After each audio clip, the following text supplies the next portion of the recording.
আল্লাহর বান্দারা ভুলামায় বসবে না। যত নারীরা বেপরদায় চলে এর স্বামী জাহান্নামায় যাবে, এর বাপ জাহান্নামায় যাবে, এর বড় ছেলেটা জাহান্নামায় যাবে, এর বড় ভাইটাও জাহান্নামায় যাবে। একটা কজনে যাবে? 4 জনে যাবে।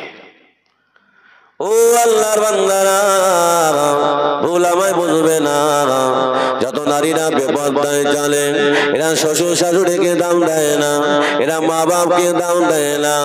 ও আল্লাহর বান্দারা এই নারীগুলো জান্নাতেও যেতে পারবে না।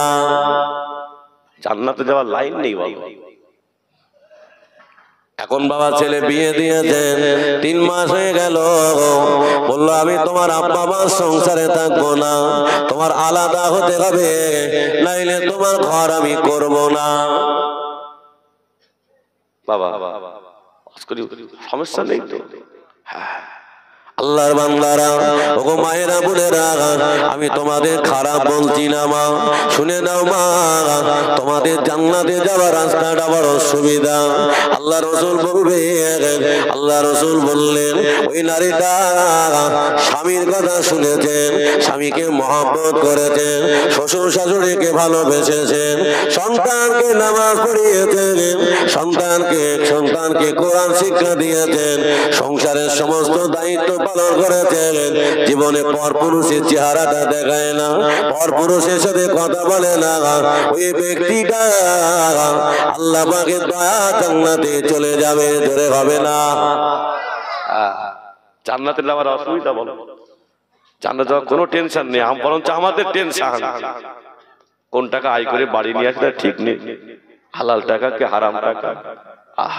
আল্লাহর বান্দারা, আল্লাহ রাসূল বলেছেন নারীরা স্বভাব এমন হবে, ওই নারীটা আল্লাহর কাছে বড় প্রিয়, আল্লাহর কাছে বড় ভালো, যে নারীটার স্বভাব চরিত্র ভালো। ও আল্লাহর বান্দারা, যে নারীটা জীবনটা ভালো করে রাখতে পারলো, জীবনটা ক্ষয়ক্ষতি করলো না, ও আল্লাহর বান্দা ভুল আমায় বলবে না। আল্লাহর বান্দারা শুনে রেখে দাও, ও মা বোনেরা, তোমার স্বামী বন্ধু বাড়ি এসেছে, তুমি ঘরের ভিতর থেকে এমন কর্কশ ভাষায় জবাব দাও, ওই পুরুষটা তোমার জবাব শুনে যেন ভীতু হয়ে যায়। কি বুঝলে? ওর ঘরের ভিতর থেকে এমন জবাব দিতে হবে আমার ওই বোন যেন পালিয়ে বাড়ি যায়। আর এখন কি বলছেন? এসো বসো। আল্লাহ রাসূল বলেছেন তুমি তাকে বসতে বলেছ, তুমি তাকে মহব্বত করেছ, ওই পুরুষটা যদি ওই নারীটার প্রতি আকৃষ্ট হয়ে যায়, আল্লাহ রাসূল বললেন 2 জন জাহান্নামে যাবে। দাদা বুঝতে পারছেন তো? আল্লাহর বান্দারা, আজকে কেন আমরা মার খাবো না? যে আল্লাহ আমাদের এত ইজ্জত দিয়েছেন, যে আল্লাহ আমাদের এত সম্মান দিয়েছেন, আজকে বেঈমানদের কাছে আমাদের কেন মার খেতে হয়? আল্লাহ তো সব থেকে আমাদের ভালোবাসে, আজকে সব থেকে লাঞ্ছিত আমরাই। আল্লাহর বান্দারা, যে মসজিদুল আকসা আল্লাহ আমাদের দিয়েছিলেন, এই মসজিদুল আকসা আজকে কেন বেঈমানদের কাছে চলে গেল? আমরা সকলে দোয়া করি আল্লাহ ফিলিস্তিনের মুসলমানদেরকে বাজাত করো, গাজার মুসলমানদেরকে বাজাত করো। ও আল্লাহর বান্দারা, একটাবার কি চিন্তা করেছে কেন আমরা আজকে মার খাই? দোয়া করছি, মার খাচ্ছি কেন? হ্যাঁ, এর একটাই কারণ হলো যত আমার মাবুদকে ভুলে যাব, রাসূলের সুন্নাত কবরে দেব, তত আমাদের মার খেতে হবে। কি বুঝলে? আল্লাহর ভাই উঠে গেছেন, জাহান্নামের ভাই উঠে গেছেন, কবরের ভাই উঠে গেছেন, রাসূলের সুন্নাত কবরে দিয়েছি। ও আল্লাহর বান্দারা, যে মসজিদুল আকসা আল্লাহ নবী হুজুর আমার মিরাজে যাবার সময় মসজিদুল আকসায় দাঁড়িয়ে পড়লেন, আল্লাহ পাক বললেন ও আমার হাবিবে প্যারা, ও আমার দোস্ত, তুমি তুমি মসজিদুল আকসায় 2 রাকাত নামাজ পড়তে হবে। নবী আমার দাঁড়িয়ে গেলেন, আল্লাহ পাক বললেন, ও আমার হাবিবে পিয়ারা, আজকে মসজিদুল আকসা আমি তোমার 2 রাকাত নামাজ পড়ার জন্য আমি তোমাকে ইমামতির দায়িত্বটা দিয়ে দিলাম। জোরে হবে না? একটু মন খুলে হবে না? সেই মসজিদুল আকসা, আজকে সেই মসজিদুল আকসা নিয়ে টানাটানি শুরু হয়ে গেছে। আল্লাহ তো মসজিদুল আকসা আল্লাহ আমাদের দিয়েছিলেন, চলো বাবা এগিয়ে যায়। মসজিদুল আকসা ভিত দিয়েছিলেন নবী দাউদ আলাইহিস সালাম। কে দিয়েছিলেন? দাউদ আলাইহিস সালাম। আল্লাহ পাক নবী সুলাইমান আলাইহিস সালামকে মসজিদুল আকসার দায়িত্ব দিলেন। নবী সুলাইমান আলাইহিস সালামের অনেক জিন মুরিদ ছিলেন, অনেক জিন মুরিদ ছিলেন। নবী সুলাইমান আলাইহিস সালাম বললেন, আমার জন্য একটা কাঁচের ঘর বানিয়ে দাও। অসুবিধা হচ্ছে না তো বাবা? কাঁচের ঘর বানিয়ে দাও। নবী সুলাইমান আলাইহিস সালাম ওই কাঁচের ঘরের ভিতরে লাঠিটা নিয়ে দাঁড়িয়ে থাকে আর জিনেরা কাজ করে। মসজিদুল আকসার কাজ শেষ হওয়ার মুহূর্তে মহান আল্লাহ পাক ফেরেশতা আজরাইলকে বললেন, ও আজরাইল চলে যাও, আমার নবী সুলাইমানের জানটা কবজ করে নিয়ে এসো। আল্লাহ পাকের ফেরেশতা হযরত আজরাইল আলাইহিস সালাম নবী সুলাইমানের দরবারে চলে গেলেন। ও নবী সুলাইমান, আল্লাহ পাক পাঠিয়েছেন আপনার জানটা কবজ করার জন্য। নবী সুলাইমান বললেন, না না না, এখনো মসজিদুল আকসার কাজ অনেক বাকি আছে। আমার ইন্তেকাল যদি হয়ে যায় সবাই চলে যাবে, মসজিদুল আকসার কাজ শেষ হবে না। ও ভাই আজরাইল, আমার একটা কাজ তোমায় করতে হবে। মসজিদুল আকসার কাজ শেষ না হওয়া পর্যন্ত আমি যে হালাতে লাঠি নিয়ে দাঁড়িয়ে আছি এই হালাতে আমার ইন্তেকালটা করতে হবে। এই হালাতে, যে হালাতে দাঁড়িয়ে আছি এই হালাতে আমার ইন্তেকাল করতে হবে, তিনি যেন বুঝতে না পারে আমি মারা গিয়েছি। আল্লাহ পাকের ফেরেশতা হযরত আজরাইল আলাইহিস সালাম নবী সুলাইমানের জানটা কবজ করলেন। জেনেরা বুঝতে পারল না, প্রশ্ন আমার এই জায়গায়, জেনেরা বুঝতে পারল না নবী সুলাইমান মারা গিয়েছে। ওরা যদি জানতো ওরা কাজ করতো? জোরে বলে না।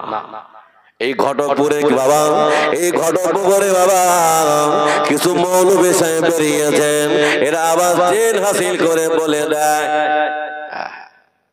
চেয়ার পেয়ার নাড়িয়ে রাত্রি জেল হাসিল করছে, তোমার ঘরে এই হয়েছে ওই হয়েছে। চাচা বুঝতে পারছো? আর এই গ্রামের কিছু মা বোনেরা ওর স্বামীর মাথার ঘাম পায়ে ফেলা ফ্যান চালিয়ে টাকা নিয়ে এসেছেন। এই টাকাগুলো নিয়ে এরা ওই মৌলবী সাহেবের কাছে চলে যায়, আমার ঘরে কিভাবে আগুন জ্বলছে একটু জেন হাসিল করে বলে দাও। এ রোগ আছে না? না জোরে বলে আছে। আল্লাহর বান্দারা ঈমান রাখা তো সহজ না। আল্লাহ রাসূল বললেন সকালবেলা ঈমানদার হবে, সন্ধ্যাবেলা বেঈমান হয়ে যাবে, আবার সন্ধ্যাবেলা ঈমানদার হবে, সকালবেলা বেঈমান হয়ে যাবে। সেই জামানা বলা শুরু হয়েছে। চাচা এখানে ওয়াজ শুনছে খুব ভালো করে, সকালবেলা চাচা চায়ের দোকানে গিয়ে ঈমানটা হারিয়ে বাড়ি এসেছে। আসে না? ও আল্লাহর বান্দারা, নবী সুলাইমান আলাইহিস সালাম হুজুর আমার দুনিয়া থেকে বিদায় নিলেন। জেনেরা কাজ করছেন, মসজিদুল আকসার কাজ শেষ হয়ে গেল বাবা, মসজিদুল আকসার কাজ শেষ হয়ে গেল। নবী সুলাইমান আলাইহিস সালাম যে লাঠি নিয়ে দাঁড়িয়েছিলেন ওই লাঠিটা ওই লেগে ভেঙে গেল, নবী সুলাইমান পড়ে গেলেন। জেনেরা লক্ষ্য করলেন না আমাদের নেতা নবী সুলাইমান মারা গিয়েছেন, চলো না দেখে আসি। ওরা এসে দেখে নবী সুলাইমান মারা গিয়েছেন। ওরা বলছে কেউ না না নবী সুলাইমান এখন মারা যায়নি, কেউ বলছে এখন মারা গিয়েছেন, আবার কিছু বলে না নবী সুলাইমান যদি এখনই মারা যাবে লাঠিটা ভেঙে যেত না। কি বুঝলে?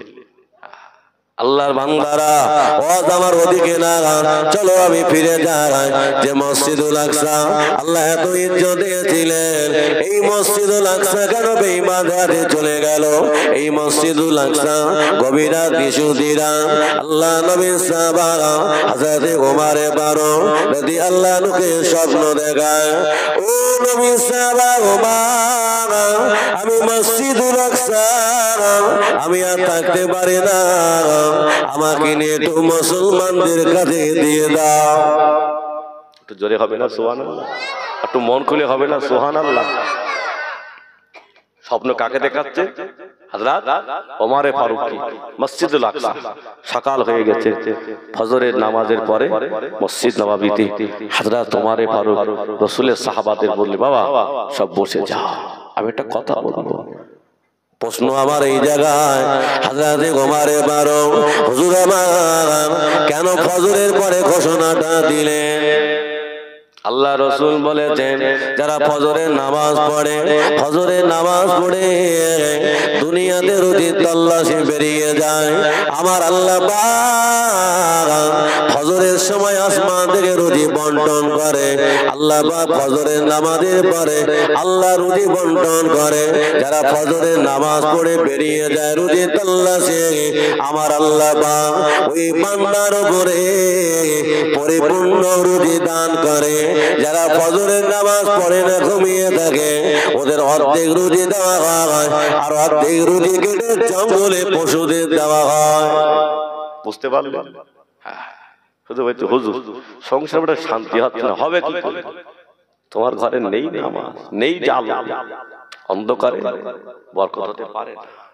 আল্লাহর বান্দারা উলামায়ে বলবে না, আমার নবী পাকের সাহাবা হযরত ওমর ফারুক বললেন, ও আমার নবীর সাহাবারা দাঁড়িয়ে যাও, দাঁড়িয়ে যাও, আমি ওমর আমি ঘুমিয়েছিলাম, আমি স্বপ্ন দেখলাম মসজিদুল আকসা আমাকে বারবার ডাকে গেলেন, ও নবীর সাহাবা ওমর আমাকে একটু মুসলমানদের কাছে দিয়ে দাও।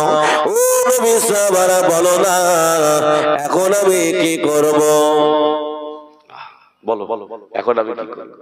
নবীর সাহাবা রাসূলের সাহাবারা বল, ভাই ওমর চলো জেরুজালেমে চলে যাই, মসজিদুল আকসাটা আমাদের দখল করতে হবে। নবী পাকের সাহাবা হযরত ওমর ফারুক বলেছিলেন, ও নবীর সাহাবারা না, আমি ওমর মদিনার রাখাল, আমি ওমর মদিনার খলিফা, আমি ওমর যাব না, তোমরা আগে যাবে, তোমরা আগে যাবে, তারপরে আমার কাছে চিঠি পাঠাবে, আমি ওমর এখান থেকে রওনা দেব। তবে তোমাদের 10,000 সাহাবীদের ভিতরে যাকে সেনাপতির দায়িত্ব দেব, উনি অন্য কেউ না, উনি হলেন হযরত খালিদ বিন ওলীদ। জোরে হবে না? একটু মন খুলে হবে না? কোন সাহাবা? হযরত খালিদ বিন ওলীদ। আল্লাহ রাসূলের এত পাগল ছিলেন, আল্লাহর এত মুহাম্মদী ছিলেন। হযরত খালিদ বিন ওলীদ হুজুর আমার যত জায়গাতে গিয়েছেন আল্লাহ তাআলাকে জয়ী করেছিলেন। সেই খালিদ বিন ওলীদ, যে খালিদ বিন ওলীদের হাতে রাসূলের 70 জন সাহাবাকে শহীদ হতে হয়েছিল। আল্লাহ রাসূল বললেন, বাবা আমি উহুদের ময়দানে যেতে চাই, তোমরা কি আমার সাথে যাবে? রাসূলের 1000 সাহাবী দাঁড়িয়ে গেলেন, হুজুর আমরা আপনার সঙ্গে যেতে চাই। রাসূলের 1000 সাহাবীদেরকে আল্লাহ রাসূল বললেন, বাবা উহুদের ময়দান থেকে যদি তোমরা কেউ ফিরে আসো, তোমরা এখনই আমার সামনে থেকে চলে যাও, খবরদার যেন উহুদের ময়দান থেকে পালিয়ে এসো না। এই সাহাবীরা উহুদের ময়দান থেকে যেন ফিরে এসো না। রাসূলের 1000 সাহাবীদের ভিতরে 300 কেটে গেলেন, বাকি আছে কজন? 700 সাহাবী। এই 700 সাহাবীকে নিয়ে হুজুর আমার উহুদের ময়দানে গেছে। আল্লাহ রাসূল বলে, এই সাহাবীরা তোমরা একদল ডাইনে যাবে, একদল বামে যাবে, একদল পিছনে যাবে, একদল সামনে একটা সুড়ঙ্গ রাস্তা আছে। এই সাহাবীরা খবরদার যেন ওই জায়গাটা ছেড়ে দেবে না। রাসূলের ভবিষ্যৎবাণী দেখেন। আল্লাহ রাসূল বলছে, হে সাহাবীরা, যদি তোমরা দেখতে পাও ওহুদের ময়দানটা ফাঁকা হয়ে গেছে, বেঈমান বেদিনরা কেউ নেই, তবু যেন রাস্তাটা ছেড়ে দিও না। আহা, কিন্তু বাবা দেখতে পাওয়া যায় ওহুদের ময়দানে সাহাবীরা সবাই দাঁড়িয়ে গেল, জিহাদ শুরু হয়ে গেছে। কিছুক্ষণের ভিতরে ওহুদের ময়দানটা ফাঁকা হয়ে গেছে, বেঈমান বেদিনের সবাই পালিয়ে চলে গেছে। রাসূলের সাহাবারা উপরে থেকে নিচে নেমে এসে ওহুদের মাল সামানগুলো এক জায়গায় করছিলেন। আল্লাহ রাসূল বলবে আর চলে যাবে। আমাদের বাড়িতে যেমন রাজমিস্ত্রি কাজ করে না বাবা, হ্যাঁ, মিস্ত্রি লাভার আগে লেবার কাজ সব কমপ্লিট করে রেডি করে নেয়। রাসূলের সাহাবারা ওহুদের মাল সামানগুলো সব এক জায়গায় করে নিয়েছে, সুড়ঙ্গ রাস্তাটা ছেড়ে দিয়েছে। বেঈমান বেদিনীরা কপারে কুরাইশেরা ওরা বাবা ওই সুড়ঙ্গ রাস্তা দিয়ে ঢুকিয়েছে। আল্লাহ নবীর ৭০ জন সাহাবাকে শহীদ করে দিয়েছে। রাসূলের সাথে ভবিষ্যৎবাণী মিলছে তো? হ্যাঁ বাবা, মন কোন দিকে আপনাদের? দোয়া করে দেবো নাকি? তাকবীর দাও তো, নারায়ে তাকবীর। আস্তে বলো, নারায়ে তাকবীর। ও আল্লাহর বান্দারা, বেঈমান বেদিনেরা ওই বাবা সুড়ঙ্গ রাস্তা দিয়ে ঢোকে আল্লাহ রাসূলের ৭০ জন সাহাবাকে শহীদ করে দিয়েছে। ওরা আমার নবীকে মেরে দেবে, ওরা আমার নবীকে শহীদ করে দেবে। আল্লাহ নবীর সাহাবা হযরত আবু তালহা রাদিয়াল্লাহু আনহু দাঁড়িয়ে গেলেন। ইয়া রাসূলুল্লাহ, ইয়া হাবিবাল্লাহ, হুজুর আপনি ভয় পাবেন না, হুজুর আপনি ভীত হবেন না। আমি আবু তালহা, আমার জীবনও যদি চলে যায়, আমি আবু তালহা আমার জীবনটা দিয়ে দেব, তবে আপনার গায়ে একটা তীরের আঘাত লাগতে দেব না, একটা তলোয়ারের আঘাত লাগতে দেব না। ও আল্লাহর বান্দারা, আল্লাহ নবীর সাহাবা হযরত আবু তালহা রাদিয়াল্লাহু আনহু হুজুর আমার নবীর সামনে ঢাল হয়ে দাঁড়িয়ে গেল। বেঈমান বেদিনেরা যত তীর মারে হযরত আবু তালহা রাদিয়াল্লাহু আনহুর গায়ে লেগে যায়। হযরত আবু তালহা রাদিয়াল্লাহু আনহুর চেহারাটা চালনের মতো জাদুরা হয়ে গেল, হুজুর আমার জমিনে পড়ে গেছেন। ও আল্লাহর বান্দারা, আমার নবীর মাথা ছিল লাল টুপি, দুটো শিং মোবারক আল্লাহ নবী কপাল মোবারকে ঢুকে গিয়েছেন। আল্লাহ নবী রক্তগুলো দরদর দরদর করে বেরিয়ে যায়, খুনগুলো গড়িয়ে যায়। আল্লাহ নবী হুজুর আমার ওহুদের ময়দানে পড়ে গেলেন। আল্লাহ নবীর দুটো দন্দান মোবারক শহীদ হয়ে গেল। ও আল্লাহর বান্দারা, আল্লাহ নবী সাহাবা হযরত আলী রাদিয়াল্লাহু আনহু আল্লাহ নবীকে বাধা করে একটু দূরে নিয়ে চলে গেলেন। আল্লাহ নবী সাহাবা হযরত আলী রাদিয়াল্লাহু আনহু আল্লাহ নবীর কপাল থেকে শিং মোবারকটা টেনে বার করলেন, রক্তগুলো গড়িয়ে যায়। হযরত আলী রাদিয়াল্লাহু আনহু হুজুর আমার গালে থুতু মোবারকটা লাগিয়ে দিলেন। আমার আল্লাহ পাক রক্তগুলো বন্ধ করে দিলেন। তোরে হবে না, কি কত কষ্ট করতে হয়েছে। ওহুদের ময়দানে রাসূল আমার বেহুশ হয়ে পড়ে আছে।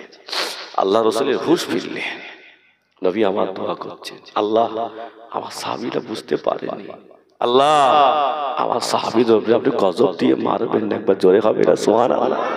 আদর্শ দেখেছেন, আদর্শ নবী দেখেছেন। বাবা, আর আমরা যদি কারোর বাড়ি কাজ করি, একটু কাজে ত্রুটি হয়ে যায়, তার মাইনে বন্ধ করে দেয়, তাকে তাড়িয়ে দেয়। নবীর আদর্শ দেখেন, হুজুর হুঁশ ফিরলেন, আল্লাহ আমার সাহাবীরা বুঝতে পারেনি, আল্লাহ ওদের আপনি গজব দেবেন না। যুবকেরা, নওজওয়ানেরা, ও আল্লাহর বান্দারা, আমার নবীর আদর্শ দেখে বাবা বেঈমান বেদিনেরা কলেমা পড়ে মুসলমান হয়ে যেত। আল্লাহ নবী হুজুর আমার রাস্তা দিয়ে হেঁটে হেঁটে যায়, আল্লাহ নবী দেখলেন রাস্তার ধারে একটা বৃদ্ধা বুড়ি মা বসে বসে কাঁদেন। আল্লাহ নবী জিজ্ঞাসা করলেন, ও মা জননী, বলো না মা, এই রাস্তা ধারে বসে বসে কেন কাঁদো? আল্লাহ নবী জিজ্ঞাসা করার পরে ওই বৃদ্ধা মানুষটা বললেন, ও বাবা ছেলে, কে বাবা তুমি? তোমার মনে এত দয়া, তোমার মনে এত মায়া, এই রাস্তা দিয়ে সবাই চলে গেল, কেউ আমাকে মা বলে ডাকলো না, তুমি আমাকে মা বলে ডাকলে বাবা।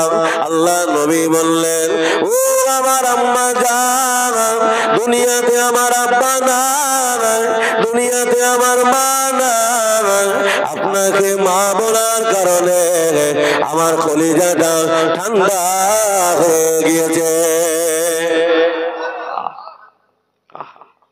আজকে সেই মা বাপকে আমরা কষ্ট দেই, সে মা বাবের আজকে আমরা খেতে দেই। নবী আমার বললেন, মা এই রাস্তার ধারে বসে বসে কেন কাঁদছো? বাবা ছেলে, আর দুনিয়াতে আমার 4টে সন্তান বেঁচে আছে বাবা, ওরা আমাকে বাড়ি থেকে তাড়িয়ে দিয়েছে, এই রাস্তার ধারে বসে বসে কাঁদি, এই রাস্তা দিয়ে সবাই চলে গেল, আমার হাতটা ধরে কেউ নিয়ে যায় না। আল্লাহ নবী বললেন, মা আমি যদি আমার বাড়িতে নিয়ে যাই, আপনি কি আমার সাথে যাবেন? আল্লাহ নবী ওই বৃদ্ধা মানুষটার হাতটা ধরে নিয়ে বাড়িতে চলে গেলেন।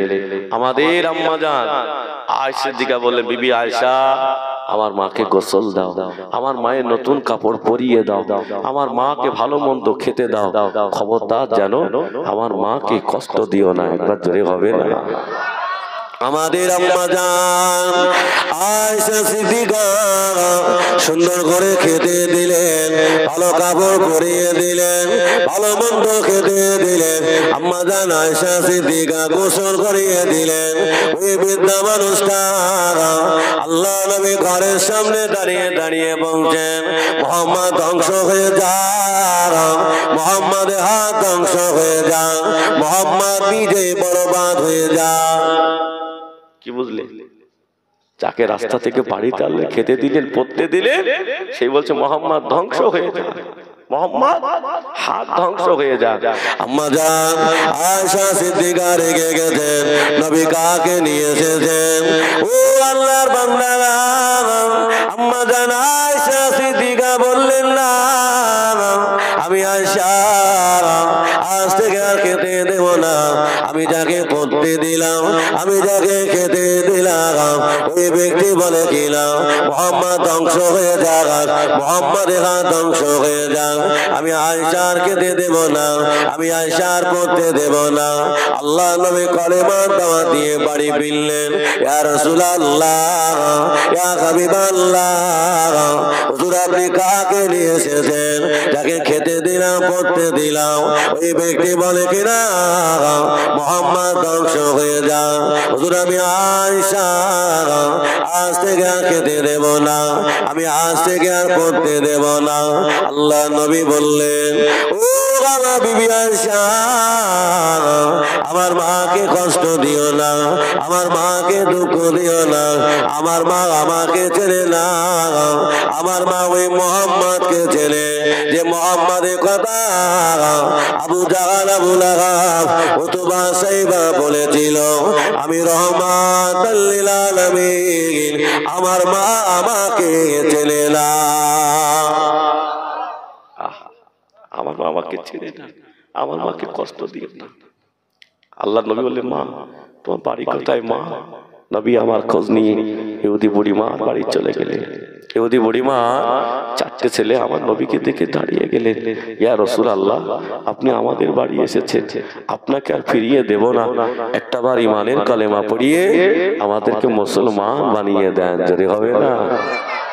আল্লাহ নবী বলে, বাবা ছেলে তোমার মা কোথায়? বাবা হুজুর আমার আম্মা জান আজকে 2 দিন হলো বাড়ি থেকে চলে গেছে, কোথায় আছে বলতে পারবো না। আল্লাহ নবী বলেন, বাবা ছেলে তোমার আম্মা জানকে আমি রাসূলুল্লাহ আমার বাড়িতে জায়গা দিয়েছি। জোরে হবে না? আল্লাহ নবী ওই ইহুদি বুড়ি মা চারটে ছেলেকে নিয়ে বাড়িতে গেলেন।